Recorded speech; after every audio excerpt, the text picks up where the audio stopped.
CM Revanth రెడ్డితో America Hudson ఇన్స్టిట్యూట్కి చెందినటువంటి 16 మంది ప్రతినిధుల బృందం సమావేశమైంది. అమెరికా తీసుకుంటున్న నిర్ణయాలు, అనుసరించే విధి విధానాలన్నీ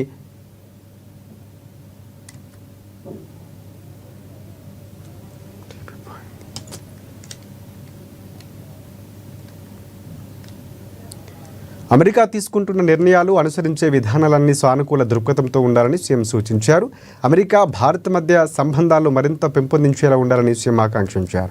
ఇండియా ఫౌండేషన్ సారథ్యంలో ప్రతినిధి బృందం భారత్లోని పలు రాష్ట్రాల్లో పర్యటిస్తుందని సీఎం వెల్లడించారు.